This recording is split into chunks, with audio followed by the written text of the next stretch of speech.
దత్తాత్రేయ గారితో మాట్లాడదాం. దత్తాత్రేయ గారు, ఇప్పుడు 10 ఏళ్ల అధికారంలో ఉన్నప్పుడు మీరు 0.2 టీఎంసీలను మాత్రమే తెలంగాణ రాష్ట్రం వాడుకోవడం అనేది ఇది నిజంగా సిగ్గుచేటైనటువంటి విషయం అని చెప్తున్నారు మానవతారయ్య గారు. అండ్ నీళ్ల విషయంలో తెలంగాణకు సీఎం రేవంత్ రెడ్డి అన్యాయం చేస్తున్నారని చెప్పి, ప్రభుత్వం నిద్రపోతుందని చెప్పి చాలా సవాళ్లు చేసినటువంటి బీఆర్ఎస్ పార్టీ, అసెంబ్లీ పెట్టమని గగ్గోలు పెట్టినటువంటి బీఆర్ఎస్ పార్టీ తాజాగా సమావేశాలు పెడితే తీరా అసెంబ్లీకి రాకుండా, లేదంటే వచ్చినటువంటి నాయకులు వాకౌట్ చేసి సభలో మనము మాట్లాడదాము, చర్చిద్దాము, నీళ్ల జగడాలపైన మనం మాట్లాడదాము అని చెప్పి ప్రభుత్వం చెప్తే మీరు చర్చకు రాకుండా తెలంగాణ భవన్లో ప్రజెంటేషన్ పెట్టడం వెనక అర్థం ఏంటి? రోజా గారు, గుడ్ ఈవినింగ్ మీకు, రాజు న్యూస్ ప్రేక్షకులకు, ప్యానెల్లో ఉన్నటువంటి మిత్రులకు. ఇప్పుడు తెలంగాణ రాష్ట్రంలో అసెంబ్లీ సమావేశాలు జరగడం అనేటువంటి దాన్ని మేము స్వాగతించినాం. మా నాయకుడు కూడా కేసీఆర్ గారు వచ్చిండ్రు. అయితే విషయం ఏంది, నేను చాలా స్పష్టంగా మాకు పవర్ పాయింట్ ప్రజెంటేషన్ కి అవకాశం ఇవ్వాలని బిఏసిలో బిజినెస్ అండ్ అకౌంట్స్ మీటింగ్ లో కూడా చాలా స్పష్టంగా మా విన్నపాన్ని విన్నపించినాం. యాక్సెప్ట్ చేయలేదు. మరి ఇప్పుడు వాళ్ళు పవర్ పాయింట్ ప్రజెంటేషన్ చేస్తా ఉంటే వాళ్ళు చెప్పే అబద్ధాలే నిజమని సమాజం నమ్మే అవకాశం ఉంది. మాకు పవర్ పాయింట్ ప్రజెంటేషన్ అసెంబ్లీలో చేయనిచ్చి ఉంటే వాస్తవ విషయాలు ఏదో ఇవాళ తెలంగాణ సమాజానికి తెలిసేది.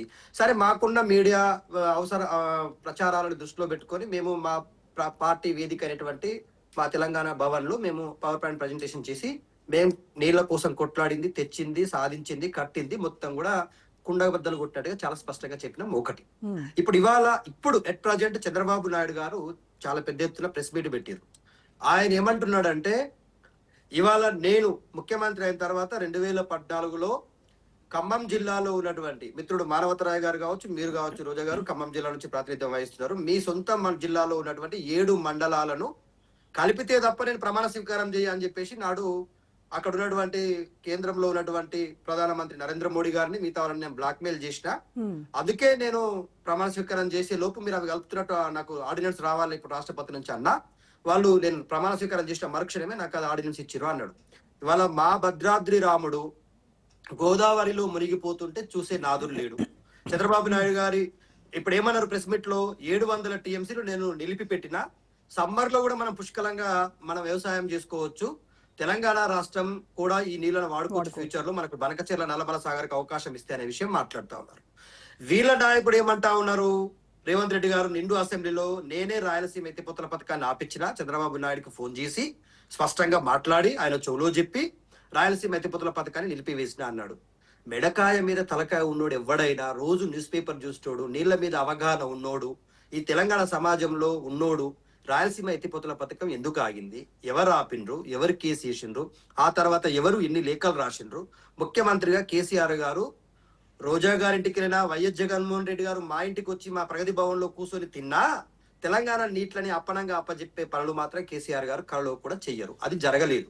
కేసీఆర్ గారు 18 దఫలుగా 18 times ఈ wrote a letter to the central government. నీటి వనరుల శాఖ మంత్రి, జలశక్తి శాఖ మంత్రి, సిడబ్ల్యూసి శాఖ సంబంధించి, అలాగే అఫిక్స్ కౌన్సిల్ లో కూడా చాలా స్పష్టంగా మేము రాయలసీమ ఎత్తిపోతల పథకాన్ని ఆబ్జెక్ట్ చేసినాం. Number 1. Number 2, Devadula project Kalwakurthy నేనే కట్టినా అని చెప్పేసి చంద్రబాబు నాయుడు వాళ్ళ ప్రగల్భాలు పలికే ప్రయత్నం చేస్తా ఉన్నాడు. అయ్యా చంద్రబాబు నాయుడు గారు, మీరు ఈ దేవాదుల ఈ కల్వకుర్తి ప్రాజెక్టులను దేవాదుల 2001లో మా మహబూబాబాద్, వరంగల్ జిల్లా మహబూబాబాద్ లో మొదటి విడత శంకుస్థాపన చేస్తే ఆ శిలాఫలకాలు ఎక్కిరించినాయి తెలంగాణ సమాజాన్ని. శిలాఫలకాలుగానే మిగిలిపోయింది అది. ఫేజ్ 1, ఫేజ్ 2 వైఎస్ గారు వచ్చిన తర్వాత ప్రారంభించే ప్రయత్నం చేశారు. ఫేజ్ 3 మేము పూర్తి చేసుకున్నాం, చివరిది 3 దఫలుగా. మీ నిర్లక్ష్యం ఎంత ఉందో మాకు అర్థమైంది. మా తెలంగాణ ప్రాంతంలో ప్రాజెక్టులకు ముందర శంకుస్థాపనలు చేయాలి, శిలాఫలకాలు వేయాలి, ఉత్సవమూర్తుల్లాగా పెట్టి వదిలేసిపోవాలి, రూపాయి ఖర్చు పెట్టకుండా తెలంగాణ సమాజానికి తీరని అన్యాయం చేసింది గాక, తెలంగాణ నీటి కష్టాలకు కారణమైంది గాక, ఇవాళ నీటి దోపిడికి పూనుకున్నది నువ్వు కాకపోతే ఇంకెవరు, ఇవాళ పోలవరం నుంచి తీసుకోకపోతే ఇంకడికి వెళ్ళి తీసుకుంటాం అంటా ఉన్నావు. మేము చాలా స్పష్టంగా చెప్పినాం మా నాయకుడు, అయ్యా పోలవరంకి వెళ్ళి తీసుకుంటే దానిపైన ఉన్న రాష్ట్రాలైనా తెలంగాణ మీద ఉన్న లిఫ్ట్ ఇరిగేషన్ ప్రాజెక్టులు అన్ని కూడా ఎడారుగా మారే అవకాశం ఉంది. మీరు సమ్మక్క బ్యారేజ్ నుంచి తీసుకోండి, అది కూడా 50-50 వాటా ఇవ్వండి అనే డిమాండ్ మేము పెడతా ఉన్నాం. లేదు నేను పోలవరంకి వెళ్ళి తీసుకుంటా, ఇటు నాగార్జున సాగర్కి వెళ్ళి తీసుకుంటా, అటు కృష్ణా నదిని ఎడారి చేస్తా అంటావు, ఇటు గోదావరి నదిని ఎడారి చేస్తా అంటావు. తెలంగాణ ఎండిపోవాలి, ఆంధ్రప్రదేశ్ రాష్ట్రం సస్యశ్యామలం కావాలి అనేటువంటి ఉద్దేశం నీకుంది.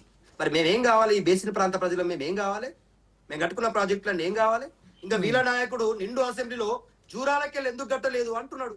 జూరాల ఎక్కడుంది, జూరాలకు వచ్చే టీఎంసీలు ఎన్ని, దానికి ఉన్నటువంటి వసతులేంది, వెసులుబాట్లేంది, భౌగోళిక పరిస్థితులు ఏంది, ప్లస్ నేషనల్ గ్రీన్ ట్రిబ్యునల్ చెప్పినటువంటి విషయాలు ఏంది అవగాహన లేకుండా కాంగ్రెస్ పార్టీ నాయకులు కావచ్చు అటు ముఖ్యమంత్రి గారు మాట్లాడుతూ ఉన్నారు. జూరాల అనేటువంటిది కేవలం కృష్ణా నది మీద కట్టుకున్నటువంటి ఒకే ఒక ప్రాజెక్ట్ అండి. శ్రీశైలం అనేటువంటిది 2 నదుల అనుసంధానము. అటు తుంగభద్ర ఇటు ఇటు కృష్ణ, ఈ 2 నదుల వల్ల వచ్చే నీటిని ఒడిసి పట్టుకున్న శ్రీశైలంలో మనకు వాటా ఉందా లేదా కాంగ్రెస్ పార్టీ నాయకులు చెప్పాల్సిన అవసరం ఉంది. శ్రీశైలంలో మనకు రావాల్సిన నీటి వాటాను వదులుకుంటారట. 11 టీఎంసీల కెపాసిటీ ఉన్న జూరాలకి వెళ్ళి 9 టీఎంసీలు తీసుకుంటాం, దాని మీద ఇంకో ప్రాజెక్టు కడతాం, లేకపోతే దాని కింద ఇంకోటి కడతాం అంటా ఉన్నాడు. అసలు భౌగోళికంగా ఎత్తైన ప్రాంతం నిటారుగా ఉంది, ఏ ప్రాజెక్టు కట్టినా కూలిపోతుంది నాయన. విశాలమైన శ్రీశైలంలో నాడు ఉమ్మడి ఆంధ్రప్రదేశ్ లో మీ నాయకులు కట్టింది. దాని నుంచి 2 నదుల అనుసంధానంతో వచ్చిన దాదాపుగా 306 టీఎంసీల నీళ్లు ఎప్పటికీ నిలువ ఉంటాయి.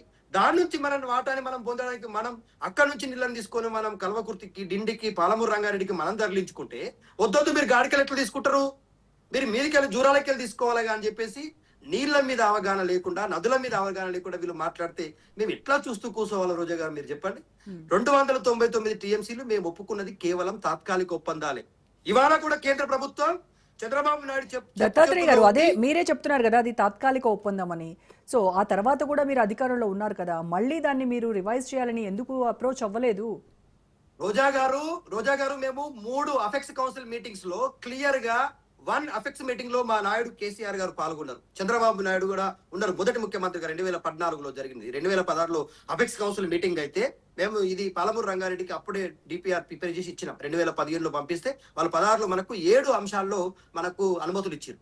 7 అనుమతులు ఇచ్చి డిపిఆర్లను అన్నింటి కూడా పొందుపరుచుకొని పెట్టుకున్నటువంటి అఫెక్స్ కౌన్సిల్, సిడబ్ల్యూసి, జలవనరుల శాఖ అన్నిటికీ మనకు అనుమతులు ఇచ్చి ఇవాళ చంద్రబాబు నాయుడు ముఖ్యమంత్రి అయిన తర్వాత 7 నెలల్లో డిపిఆర్ రిటర్న్ వచ్చినాయి. అంటే ఎవరి పాపం? ఇవాళ పాలమూరు రంగారెడ్డికి డిపిఆర్ రిటర్న్ రావడం చంద్రబాబు నాయుడు పాపమా కాదా? ఇవాళ రేవంత్ రెడ్డి గారు చూస్తూ కూర్చుంటున్నాడా లేదా? దీని మీద కదా మాట్లాడాలా మనం. నీటి కష్టాలు మనకి ఇట్లనే ఉండాలా, పాలమూరు రంగారెడ్డి పూర్తి కావద్దు, వాళ్ళు మాత్రం బరకచెర్ల నలమల కట్టుకుంటామంటే మనం కట్టుకోరు అని చెప్పేసి వదిలేస్తా అంటా ఉన్నాడు. మేము పాలమూరు రంగారెడ్డి మంజీరాకు గోదావరి నీళ్లను తరలిస్తే మేము అడ్డుకోలేదు కదా, మీరెందుకు మరి పోలవరం నీళ్లు మేము పొదుపు చేసుకొని మేము ప్రాజెక్టులు కట్టుకుంటే తప్పేంటి అని అడుగుతున్నారు చంద్రబాబు నాయుడు.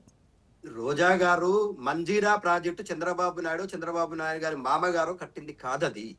అది ఉమ్మడి ఆంధ్రప్రదేశ్ లో టంగుటూరి అంజయ్య గారు అంతకంటే ముందున్నప్పుడు కట్టుకున్నటువంటి ప్రాజెక్ట్ అది. మంజీరా నది తెలంగాణ ప్రాంతంలో ఉన్నటువంటి భౌగోళిక పరిస్థితులకు అనుకూలంగా దాంట్లో కూడా మనకు అన్యాయమే జరిగింది కదా. మంజీరా మా మెదక్ జిల్లాలో రావాల్సినటువంటి మంజీరా 36 టీఎంసీలకు ప్రపోజల్స్ పంపితే దానికి వాళ్ళు వస్తున్న టీఎంసీలు ఎన్ని తెలుసా రోజా గారు? కేవలం 8 టీఎంసీలు వస్తున్నాయి. దాని ద్వారా మేము అనుసంధానం చేసుకున్నాము, కృష్ణను అనుసంధానం చేసుకున్నాము, ఆ తర్వాత గోదావరిని అనుసంధానం చేసుకున్నాము. మల్లన్న సాగర్ ద్వారా ఇవాళ హైదరాబాద్ చుట్టూ, ఔటర్ రింగ్ రోడ్ చుట్టూ పరిశ్రమలకు, ప్రజలకు, తాగుకు, సాగుకు నీళ్ళు ఇచ్చుకుంటున్నాం మనం. ఇవాళ మాకు నీళ్ళ మీద చిత్తశుద్ధి ఉంటుందా? వీళ్ళకు ఉంటుందా? చంద్రబాబు నాయుడు చెప్పే కాకి లెక్కలు, రేవంత్ రెడ్డి గారు చెప్పే అబద్ధపు లెక్కలకు శాంటిటీ ఉంటుందా? విలువ ఉన్నదా? కేసీఆర్ గారు చెప్తే ఏ ఊర్లో ఊరు పేరు చెప్తే ఆ ఊర్లో పారే వాగు పేరు చెప్తాడు, చెరువు పేరు చెప్తాడు, కుంట పేరు చెప్తాడు, నది పేరు చెప్తాడు. అవి ఎట్లా కట్టుకున్నారు, ఎట్లా మోసం చేసినరో ఊరు తిరిగి తెలంగాణ ఉద్యమంలో మేము ఈ అన్యాయం చెప్పినాం కదా. మా ట్యాగ్ లైనే నీళ్లు, నిధులు, నియామకాలు కదా. నీళ్లలో కష్టాలు తీర్చుకోవడం కోసం పాలమూరు కట్టుకుంటుంటే ఎందుకు ఇవాళ మమ్మల్ని ఇంత వేధిస్తున్నారు, ఎందుకు ఇవాళ మాకు ఇంత కష్టం పెడుతున్నారు అంటే వాళ్ళ నోటి నుంచి మాట రాదు. కానీ చంద్రబాబు నాయుడు చెప్పింది నిజమే కదా. రేవంత్ రెడ్డి గారు ఇవాళ చంద్రబాబు నాయుడు వాడిన పాటనే వాడిండు. జూరాల కట్టుకుందాం అంటున్నాడు. జూరాల కాడ ఒక్క కృష్ణ అదే రోజా గారు. తుంగభద్ర ఎటు పోవాలా? తుంగభద్రలో మనకు అక్కడ పైన తుంగభద్ర డ్యామ్ ఉంది, ఓస్పేట దగ్గర, రాయచూరు జిల్లా ఓస్పేట దగ్గర, గంగావతి దగ్గర. అక్కడ నుంచి మళ్ళీ మనకు ఆర్డిఎస్ ఉంది, మళ్ళీ కర్నూలులో సుంకేస్ లో ఉంది. ఇవి ఇన్ని ఉన్నాయి. దానిపైన దాని నుంచి వచ్చే నీళ్లు డైరెక్ట్ గా శ్రీశైలం డ్యామ్ కి అటాచ్ చేసారు. శ్రీశైలంలో మన వాటా పోతుందా, పోతలేదా? శ్రీశైలం అప్పనంగా అప్పచెప్దామా? నాగార్జున సాగర్ కి ఇవాళ వాళ్ళ అండర్లోనే ఉంది, శ్రీశైలం ఇవాళ సగం వాళ్ళ అండర్లోనే ఉంది. మరి వాళ్ళ కృష్ణా నది నీళ్లు సుక్క రాకపోయినా కూడా నేను పాలమూరు బిడ్డను, నేను అచ్చబిడ్డ బిడ్డను, నేను పులి బిడ్డను అంటున్న ముఖ్యమంత్రి గారికి ఇంత చీమ కుట్టినట్టు. రైట్ వైసీపీ నాయకులతో మాట్లాడదాం. రమణ గారు నమస్కారం అండి.